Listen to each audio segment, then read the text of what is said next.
Welcome to 95 news. ప్రతిక్షణం ప్రజాక్షేమం కోసం బులెటిన్లో ముందుగా హెడ్లైన్స్ చూద్దాం.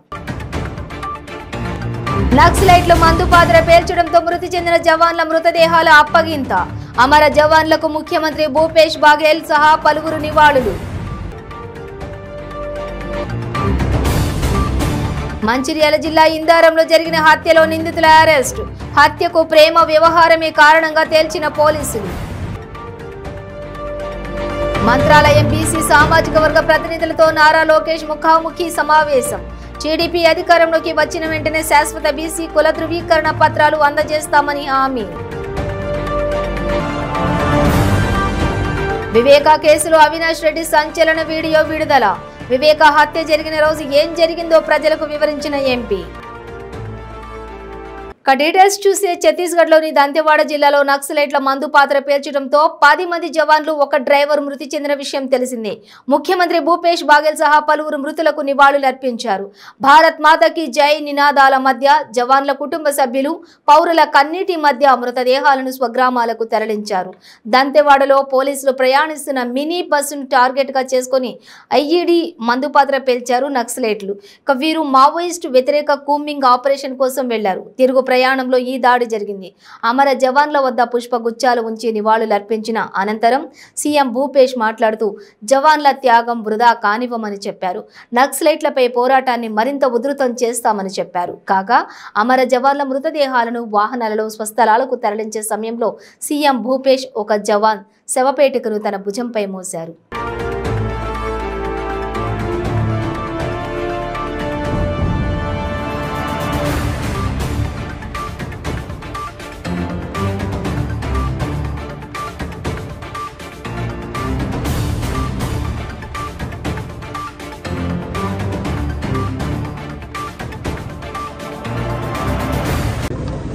और उस समय एक घटना घटी जिसमें 10 जवानों की शहादत हुई. हमारी डीआईजी भी एक सिविल मैं उन्हें श्रद्धांजलि देता हूं कि परिवार के प्रति संवेदना व्यक्त करता हूं. और हमारे जवानों ने लड़ते हुए अपने प्राणों की आहुति दी है. ये शहादत बेकार नहीं जाएगी, बल्कि और थोड़ा सा किनारे तेजी के साथ लेफ्ट में लड़ाई और लड़ी जाएगी. जहाँ भी नक्सली की होने की सूचना मिलेगी, हमारे जवान अब घेर के उनके साथ मुठभेड़ कर रहे हैं, लड़ाई लड़ रहे हैं. और साथ ही साथ जो समर्पण करना चाहते हैं उसके लिए समर्पण की नीति. और यदि लड़ते हैं तो फिर हमारे जवान पीछे. भारत माता की जय, भारत माता की जय. लक्ष्मी राम मंडाली अमर रहे, लक्ष्मी राम मंडाली अमर रहे, शहीद जवान अमर रहे, शहीद जवान अमर रहे. भारत माता की जय, भारत माता की जय. మంచిర్యాల జిల్లా ఇందారంలో ఈ నెల 25న ఓ యువకుడిని దారుణంగా హత్య చేసిన సంగతి తెలిసిందే. గ్రామంలో అందరూ చూస్తుండగానే నడి రోడ్డుపై ఓ యువతి ఆమె కుటుంబ సభ్యులు కలిసి మహేష్ అనే యువకుడిని పాశవికంగా హత్య చేశారు. ముందుగా కత్తులతో పొడిచి అనంతరం బండరాయితో మోది మహేష్ ను హత్య చేశారు. ఈ ఘటన తెలంగాణ వ్యాప్తంగా సంచలనంగా మారింది. వేధింపుల కారణంగానే హత్య జరిగిందని అంతా భావించగా అందులో ప్రేమ వ్యవహారంగా తేలింది. తాజాగా మహేష్ ను హత్య చేసిన నిందితులను పోలీసులు అరెస్టు చేశారు. హత్యలో పాలు పంచుకున్న పెద్దపల్లి కనకయ్య, ఆయన 2 కూతుళ్లు, కొడుకు కనకయ్య భార్యను పోలీసులు అదుపులోకి తీసుకున్నారు. హత్యకు సంబంధించి ఏసీపీ నరేందర్ కీలక విషయాలు వెల్లడించారు. నిందితులు పథకం ప్రకారమే హత్య చేశారని తెలిపారు. నిందితురాలు శృతి, హతుడు మహేష్ ప్రేమించుకున్నారని చెప్పారు. అయితే మహేష్ ప్రవర్తన నచ్చక శృతి గత కొంతకాలంగా దూరంగా ఉంటుందని అన్నారు. అయినా మహేష్ వేధింపులు ఆపలేదన్నారు. పెళ్లైన తర్వాత కూడా శృతిని మహేష్ వేధించాడని చెప్పారు. శృతితో సన్నిహితంగా ఉన్న న్యూడ్ వీడియోలను మహేష్ ఆమె భర్తకు వాట్సాప్ చేసినట్లు ఏసీపీ వివరించారు. ఆ న్యూడ్ వీడియోలు చూసి శృతి భర్త ఆత్మహత్య చేసుకున్నాడని వెల్లడించారు. శృతి భర్త ఆత్మహత్యకు మహేష్ కారణమయ్యాడని, అంతటితో ఆగకుండా న్యూడ్ వీడియోలు, సన్నిహితంగా ఉన్న ఫోటోలను మహేష్ సోషల్ మీడియాలో పోస్ట్ చేశాడని చెప్పారు. భర్త చనిపోయి పుట్టింటికి వచ్చిన శృతిపై వేధింపులు ఆపలేదని అన్నారు. శృతి జీవితం నాశనం చేసిన మహేష్ ను హత్య చేయాలని కుటుంబ సభ్యులు నిర్ణయానికి వచ్చి ఈ నెల 25న అందరూ చూస్తుండగానే దారుణంగా హత్య చేసినట్లు ఏసీపీ వెల్లడించారు. హత్య అనంతరం అక్కడి నుంచి పరారు కాగా ఇవాళ బట్టల కోసం ఇంటికి వచ్చి పోలీసులకు చిక్కినట్లు ఏసీపీ వెల్లడించారు. హత్యకు ఉపయోగించిన కత్తిని స్వాధీనం చేసుకుని నిందితులను రిమాండ్కు తరలించామని చెప్పారు.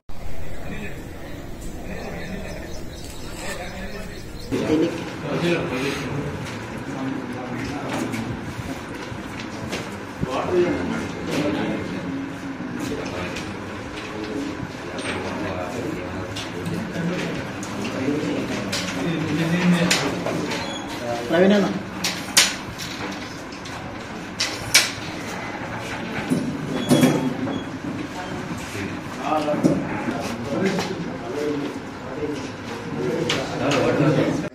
మహేంద్ర గ్రామంలో ముస్కే మహేష్ని కనకయ్య సంబంధించిన ఫ్యామిలీ దారుణంగా అంటే ఉదయం పూట 8:30 గంటల ప్రాంతంలో దారి కాల్చి బండరాలతోటి కత్తితోటి నరికి చంపడం జరిగింది. దాని విషయంలో ఇమ్మీడియట్గా ఆ రోజు కేసు రిజిస్టర్ చేసి మా ఇన్వెస్టిగేషన్లో భాగంగా ఎవిడెన్స్ అంతా కలెక్ట్ చేసి ఈరోజు ఉదయం 5 గంటల ప్రాంతంలో ఈ కేసులో ఇన్వాల్వ్ అయిన నిందితుల్ని ఒక 5గురిని అరెస్ట్ చేయడం జరిగింది. దాంట్లో ముఖ్యంగా ఈ పెద్దపల్లి కనకయ్య, అట్లే సాయి, పెద్దపల్లి సాయి 19 సంవత్సరాలు, ఇక్కడ ఇంటర్మీడియట్ సెకండ్ ఇయర్. అట్లే పద్మ, ఈమె కనకయ్య వాళ్ళ భార్య 40 ఇయర్స్.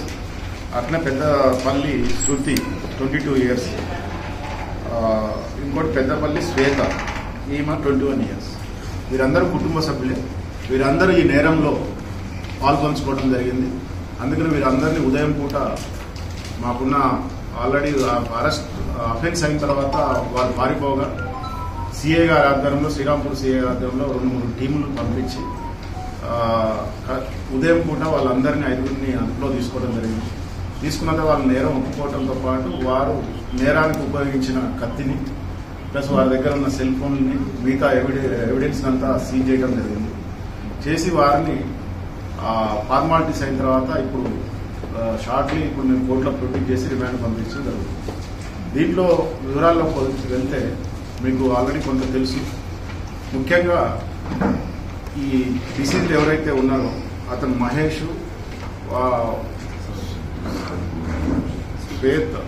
శృతి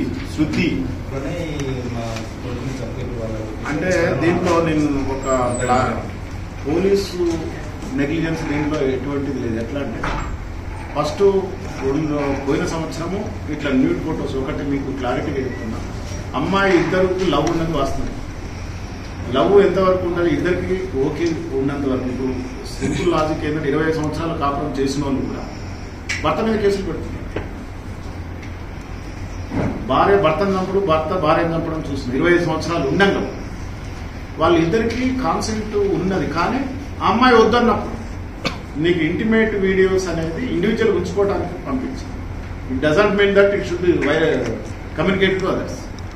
బహుశా అక్కడ వాళ్ళ ఆమె ఉండిన తర్వాత వైరల్ అయినందువల్ల ఆమె హట్ అయి ఉండొచ్చు. మనమేంది అదే మోటివ్. ఇక్కడ మోటివ్ ఏంటంటే వాళ్ళకి ఉన్నా కానీ ఆమె వాళ్ళు మా ఇన్వెస్టిగేషన్ ప్రకారం నేను ప్రేమించుకున్న నాకు నచ్చలేనప్పుడు దూరం ఉండాలి కదా అని వాళ్ళు వాళ్ళిద్దరు ఉన్నది వాస్తవం. కానీ ఇద్దరు మనస్పర్ధలు రావడానికి ఎంత టైం తీసుకుంటుంది. ఇప్పుడు దాని విషయంలో ఏంటంటే శృతిని అడగాలి మీరు. ఎందుకన్నా శృతిని ఏమంటుంది నాకు హర్ట్ అయినా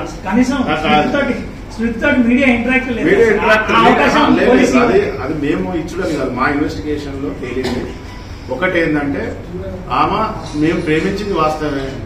నా యొక్క న్యూడ్ ఫొటోస్ అవి నాకు ఇష్టాసరి నాకు మనస్పర్ధలు వచ్చినాయి. నేను దూరం ఉంటున్నప్పుడు దూరంగా ఉండాలి అనేది ఆమె వర్షన్. అందుకనే నాకు వెక్స్ అయిపోయినా నా ఎమ్మటి ఇంటికి వస్తున్నారు, వద్దంటే వస్తున్నాడు కాబట్టి మేము చేసినందుకు ఆమె నేరం ఒప్పుకోవడం జరిగింది.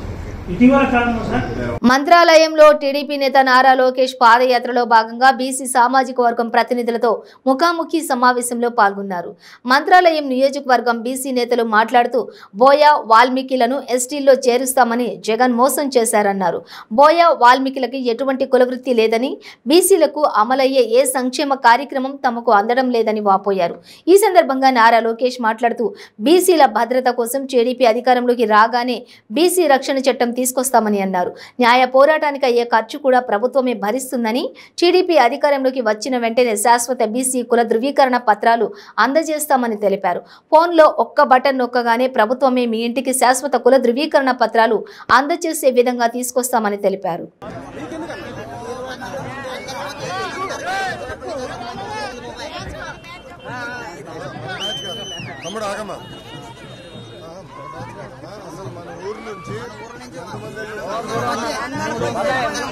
ఉన్నారు ఇప్పటివరకు. అసలు కరువుకాలం వచ్చిపోయింది జగన్ వచ్చినప్పుడు నుంచి. జగన్ వచ్చినప్పుడు నుంచి గ్యాస్ రేట్లు, టీమ్ రేటు, బ్యాల్ రేట్ అన్ని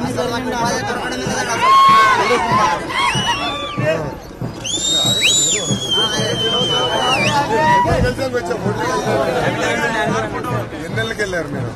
4 నెలలు. అక్కడ 3 నెలలు అసలు ఊర్లో ఉండే తెలంగాణ కూడా తెలంగాణకి వెళ్ళారు. అక్కడ ఏం పని చేశారు? ఇప్పుడు చూసే మిరపకాయలు ఏం లేవు, అన్ని రేట్లు ఎక్కిపోయినా మొత్తం రేట్లు పెంచున్నావు ఊర్లో. బ్రిటన్లో బ్రేక్ తీసుకుందాం. మీ పెళ్లి రోజు, పుట్టినరోజులు, మరే ఇతర శుభ కార్యక్రమాలకైనా మీ బంధువులకు, శ్రేయోభిలాషులకు శుభాకాంక్షలు చెప్పాలనుకుంటున్నారా?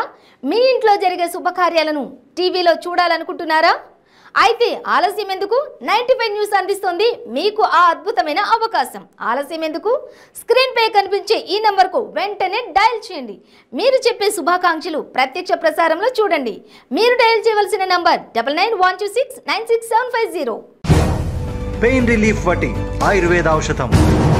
మోకాలలో గుజ్జు అరిగిపోయి బాధపడుతున్నారా? మోకాళ్ల మార్పిడి ఆపరేషన్ కు సిద్ధమయ్యారా? ఒక్కసారి వాడండి శక్తివంతమైన ఆయుర్వేద ఔషధం పెయిన్ రిలీఫ్ వటి. తీవ్రమైన మోకాల నొప్పుల బాధల నుండి అతి తక్కువ సమయంలో విముక్తుల్ని చేస్తుంది. 60 రోజుల కోర్సు, 60 క్యాప్సూల్స్. ఎలాంటి ఆహార నియమాలు పాటించనవసరం లేదు. కేవలం 9 రోజుల్లోనే ఫలితాలు ప్రారంభం. మోకాలలో నొప్పి తగ్గుతుండడం మీరే గమనిస్తారు. తీవ్రమైన మోకాల నొప్పుల నుండి శాశ్వత పరిష్కారానికై వాడండి పెయిన్ రిలీఫ్ వటి. చరక సంహిత ఆధారంగా రూపొందించబడిన ఆయుర్వేద ఔషధం మలబద్ధకం, గ్యాస్, నిద్రలేమి, పీరియడ్స్ మొదలైన సమస్యలను సమర్థవంతంగా నిర్మూలించేందుకు తోడ్పడుతుంది. శక్తివంతమైన ఆయుర్వేద ఔషధం పెయిన్ రిలీఫ్ వటి. తీవ్రమైన మోకాల నొప్పుల నుండి శాశ్వత పరిష్కారానికై వాడండి పెయిన్ రిలీఫ్ వటి ఆయుర్వేద ఔషధం. ఆర్డరుకై స్క్రీన్ పై కనిపిస్తున్న నెంబర్లకు ఇప్పుడే కాల్ చేయండి. Welcome back to 95 news. Viveka కేసులో అవినాష్ రెడ్డి సంచలన వీడియో విడుదల చేశారు. వివేక హత్య జరిగిన రోజు ఏం జరిగిందో ప్రజలకు తెలియాలని, మొదటి ఆ రోజు హత్య జరిగిందని శివప్రకాష్ రెడ్డి ఫోన్ చేశారని తెలిపారు. 6:30 ఫోన్ చేశారు. అప్పటికే జమ్మలమడుగుకు బయలుదేరానన్నారు. జీకే కొండారెడ్డి పార్టీలో చేర్చుకునే కార్యక్రమం అది అని ఆయన అన్నారు. రింగు రోడ్డులో ఉండగా ఫోన్ చేసి అర్జెంటుగా బావ ఇంటికి వెళ్లమని చెప్పారు. వివేక చనిపోయారని శివప్రకాష్ రెడ్డి చెప్పారన్నారు. అక్కడికి వెళ్లగానే పిఏ కృష్ణారెడ్డి అక్కడ ఉన్నారు. బాత్రూంలో డెడ్ బాడీ ఉందన్నారు. అనుమానాస్పదంగా ఏమైనా ఉందేమోనని అడిగాను. అవేమీ లేదని చెప్పారని అవినాష్ రెడ్డి సంచలన వీడియో విడుదల చేశారు. వివేక రాసిన లెటర్, ఫోను ఉంది. ఆ రెండు ఉన్నట్లు వివేక అల్లుడికి మాత్రమే చెప్పాడు. అవి దాచిపెట్టమని చెప్పాడన్నారు. ఇదంతా సిబిఐ విచారణలో వెల్లడైందని, వివేక రాసిన లేఖలో డ్రైవర్ ప్రసాద్ను వదిలిపెట్టవద్దని రాశాడని చెప్పారని అవినాష్ రెడ్డి చివరి రాసిన మాటలు అవి దాచిపెట్టమని రాజశేఖర్ రెడ్డి చెప్పారు. ఈ హత్యలో వివేక రాసిన లేఖకు ఎవిడెన్స్ అన్నారు. ప్రసాద్ మంచివాడు అని దాచిపెట్టమని రాజశేఖర్ రెడ్డి చెప్పారు. అంటే తండ్రి వివేక రాసిన చివరి లేఖను నమ్మరా అని నిలదీశారు. సిబిఐ విచారణ జరుగుతున్న తీరు పట్ల ప్రజలందరికీ తెలియాలనే ఉద్దేశంతో నేను ఈ వీడియో చేస్తా ఉన్నా. ఈ కేసు పైన గత 3 సంవత్సరాలుగా సిబిఐ విచారణతో పాటు దీని చుట్టూ చాలా రాజకీయాలు కూడా తిరుగుతున్నాయి. చాలా సందర్భాల్లో మాట్లాడాలనుకున్నప్పటికీ కూడా సిబిఐ విచారణ మీద నమ్మకంతో వివేకానంద రెడ్డి పెదనాన్నను గురించి కొన్ని విషయాలు మాట్లాడలేక, చనిపోయిన వ్యక్తి కూతురు అల్లుడు గురించి మాట్లాడలేక ఎన్ని విమర్శలు నాపై నా తండ్రిపై వచ్చినా మౌనంగానే ఉన్నాను. కానీ సిబిఐ విచారణకు 2 సార్లు హాజరైన తర్వాత వాళ్ళు తప్పుదోవలో వెళ్తున్నారని చెప్పి నాకు స్పష్టంగా అర్థమైన తర్వాత ఈ వీడియో ద్వారా ప్రజలందరికీ కూడా మరి వాస్తవాలు, ఇప్పటి వరకు నాకు తెలిసిన వాస్తవాలు స్పష్టంగా తెలియజేయాలనుకుని మరి ఈ వీడియో చేస్తూ ఉన్నా. ఇకపై ఈ విషయం గురించి పూర్తి స్థాయిలో మాట్లాడదలుచుకున్నా కూడా, కానీ అనవసరమైన విమర్శలు పొరపాటున కూడా చేయను. పూర్తిగా నేను రిలే అయ్యేది, ఇవాళ నేను ఈ వీడియోలో మాట్లాడేటప్పుడు నేను పూర్తిగా రిలే అయ్యేది వేటి మీద రిలే అవుతున్నా అంటే, ఒకటి సిబిఐ వాళ్ళు వేసిన 2 ఛార్జ్ షీట్స్, వాళ్ళు ప్రవేశపెట్టినటువంటి కోర్టుకి ఇచ్చినటువంటి 248 విట్నెస్ స్టేట్మెంట్స్, వివిధ సందర్భాల్లో కోర్టుల్లో సిబిఐ వారు వేసినటువంటి కౌంటర్ అఫిడవిట్స్, అదేవిధంగా నన్ను ఒక 10 గంటల పాటు మరి నన్ను విచారణ చేశారు. ఆ విచారణలో నాకు వచ్చిన ప్రశ్నావళి, వీటన్నింటినీ బేస్ చేసుకొని మాత్రమే నేను మాట్లాడతాను తప్ప ఇంకా బయట నుంచి వేరే ఏవి కూడా నేను తీసుకొని రాను. ఎందుకంటే I want to stick to the facts, I want to stick to the relevant record. అందుకోసమే వీటిలో నుంచే నా ప్రసంగం పూర్తిగా ఉంటుందని చెప్పి తెలియజేస్తున్నా. ముఖ్యంగా ఈ అబద్ధం మొత్తానికి కూడా వాళ్ళు నిర్మించిన ఈ అబద్ధాలకు పునాది ఏంది అంటే అప్రూవర్ థియరీ. ముందుగా దీని గురించి మాట్లాడదలుచుకున్నా. ఫస్ట్ ఆఫ్ ఆల్ ప్రతి ఒక్కరు ఆలోచించండి, ఒక కేసులో ఒకరిని అప్రూవర్ చేసేటప్పుడు పాటించాల్సిన విధానం సరైందా కాదా అనేది ఒక్కసారి మీరందరూ కూడా ఆలోచించండి. హనుమకొండ జిల్లా వేలేరు మండలంలోని సిఎల్పి నేత మల్లు బట్టి విక్రమార్క పీపుల్స్ మార్చ్ పాదయాత్ర కొనసాగుతుంది. మాటుతండ, బండతండ, కమ్మరిపేట, వేలేరు, శాలపల్లి, పీచెర, మద్దెలగూడెం మీదుగా కొమ్ముగుట్ట చేరుకోనున్నది పాదయాత్ర.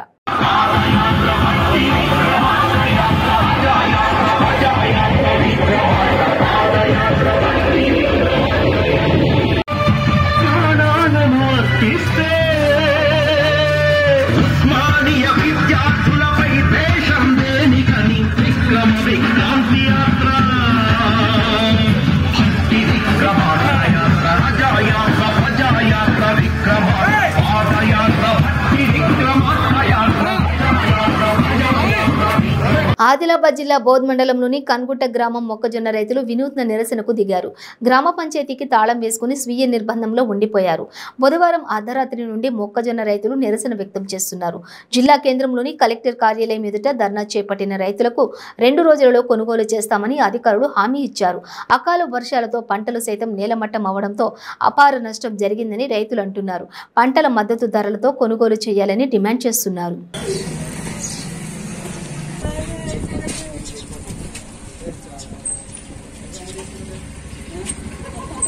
మాది కనుగుట్ట గ్రామ పంచాయతీ మొక్కజొన్న రైతులం.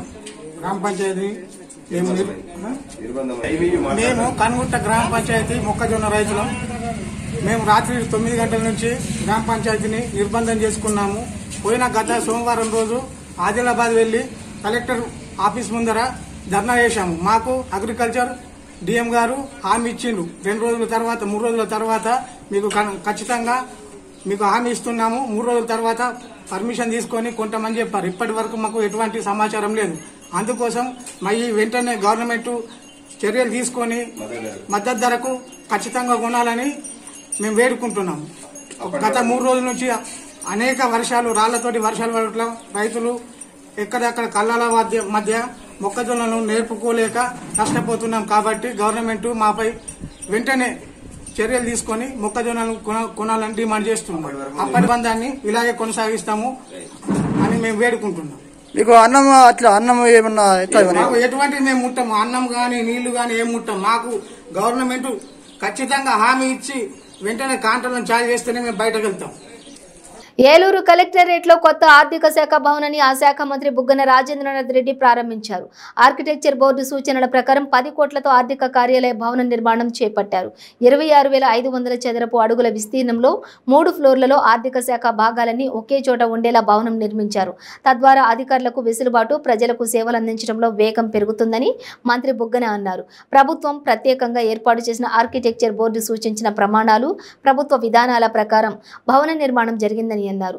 గ్రౌండ్ ఫ్లోర్ లో పార్కింగ్, ఇతర సదుపాయాలు, మొదటి అంతస్తులో ట్రెజరీ, రెండో అంతస్తులో ట్రెజరీ, ఏపీజీఎల్ఐ, మూడో అంతస్తులో ఆడిటింగ్ విభాగాలు ఉంటాయని వెల్లడించారు.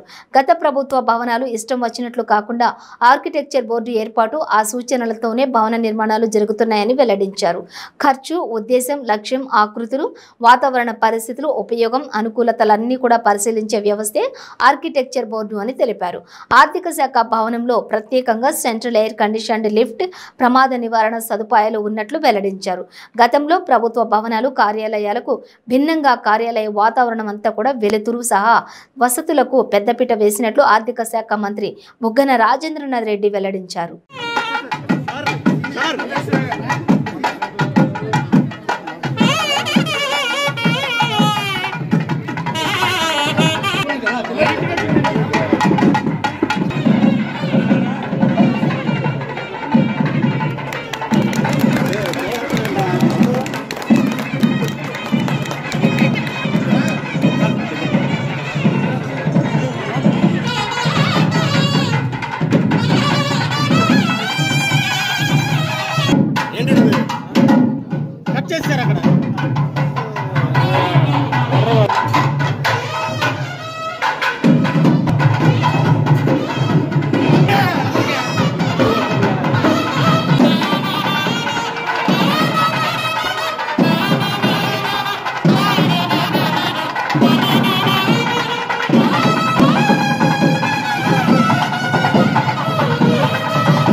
ఏలూరు జిల్లా ఏలూరు హెడ్ క్వార్టర్స్లో కలెక్టరేట్ కాంప్లెక్స్లో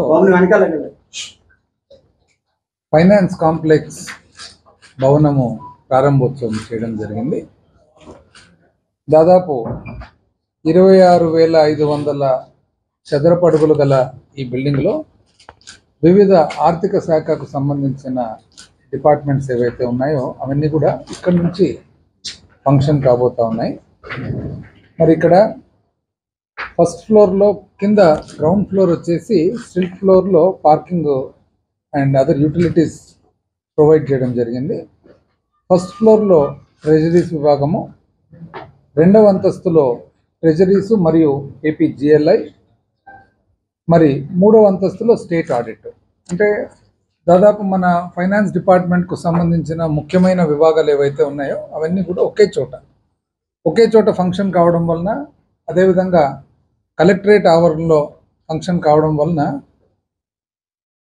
ట్రెజరీస్కు డిపార్ట్మెంట్కు సంబంధించిన ఎవరైతే అధికారులందరూ కూడా మరి సంప్రదిస్తుంటారో వాళ్ళకు కానీ, అదేవిధంగా ఆడిట్కు సంబంధించిన వాళ్ళు కానీ ఎక్కడో బిల్డింగులు ఒక్కొక్క బిల్డింగ్ ఒక్కొక్క ప్రాంతంలో లేకుండా అందరూ కూడా ఇక్కడికే వచ్చి వారికి సంబంధించిన పనులు కానీ వాళ్ళకి సంబంధించిన ఏదైనా కానీ కరెస్పాండెన్స్ కానీ చేసుకునేదానికి అనుకూలంగా ఉంటుంది.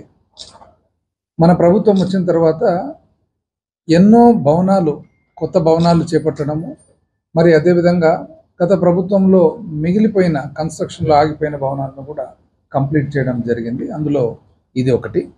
అయితే మన ప్రభుత్వం వచ్చిన తర్వాత ఆంధ్రప్రదేశ్ స్టేట్ ఆర్కిటెక్చర్ బోర్డ్ అని చెప్పి సపరేట్గా ఒక కొత్త విభాగం ఏర్పాటు చేయడం జరిగిందన్నమాట. అంటే పూర్వం ఎప్పుడో స్టేట్ ఆర్కిటెక్ట్ అని ఉండేవాళ్ళు, రాష్ట్రానికంతా కలిసి ఒక ఆర్కిటెక్ట్. ఏ ప్రభుత్వ బిల్డింగ్ అయినా కూడా ఆర్కిటెక్ట్ ద్వారా అనుమతి పొంది ఒక ప్రభుత్వానికి సంబంధించిన విధానం ఎట్లుండాలనో ఆ విధానం అనుసరిస్తూ మరి నిర్మాణం చేయాల్సిన పరిస్థితి ఉండేది. మధ్యలో కొన్ని దశాబ్దాలు వివిధ ఎగ్జిక్యూటింగ్ వింగ్స్ అయిపోయి డిజైన్స్ కానీ, మరి యూటిలిటీ కానీ, మనకు సంబంధించిన అనుకూలత పరిస్థితులు కానీ, వాతావరణానికి సంబంధించిన పరిస్థితులు కానీ, మరి ఇవన్నీ కూడా స్వయంభూ శ్రీ కాణిపాక వినాయక స్వామి వారి దేవస్థానంలో 100 రూపాయల దర్శనం వెళ్ళు భక్తులకు నడక వంతెనను స్థానిక శాసనసభ్యులు ఎంఎస్ బాబు ప్రారంభించారు. ఈ కార్యక్రమంలో దేవస్థానం చైర్మన్ మోహన్ రెడ్డి, దేవస్థానం EO Venkatesh, EA Venkatanarayana, AEO SV Krishna Reddy, ఉప సర్పంచ్ విశ్వనాథరెడ్డి తదితరులు పాల్గొన్నారు. ఈ సందర్భంగా వారు ప్రత్యేక పూజలు నిర్వహించి వంతెనను ప్రారంభించారు. ఈ వంతెనను 15 లక్షల రూపాయలతో నిర్మించారు. కౌంటర్లను మొత్తాన్ని భద్రపరచవలసిందిగా స్వామివారి దేవస్థానంలో ఆన్లైన్ ద్వారా భక్తులు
బులెటిన్ ముగించే ముందు హెడ్లైన్స్ మరోసారి. నక్సలైట్లు మందు పాత్ర పేల్చడంతో మృతి చెందిన జవాన్ల మృతదేహాల అప్పగింత. అమర జవాన్లకు ముఖ్యమంత్రి భూపేష్ బాఘేల్ సహా పలువురు నివాళులు. మంచిర్యాల జిల్లా ఇందారంలో జరిగిన హత్యలో నిందితుల అరెస్టు. హత్యకు ప్రేమ వ్యవహారమే కారణంగా తేల్చిన పోలీసులు. మంత్రాలయం బీసీ సామాజిక వర్గ ప్రతినిధులతో నారా లోకేష్ ముఖాముఖి సమావేశం. టీడీపీ అధికారంలోకి వచ్చిన వెంటనే శాశ్వత బీసీ కుల ధృవీకరణ పత్రాలు అందజేస్తామని హామీ. వివేకా కేసులో అవినాష్ రెడ్డి సంచలన వీడియో విడుదల. వివేకా హత్య జరిగిన రోజు ఏం జరిగిందో ప్రజలకు వివరించిన ఎంపీ. ఇవి బులెటిన్ డీటెయిల్స్. చూస్తూనే ఉండండి 95 న్యూస్.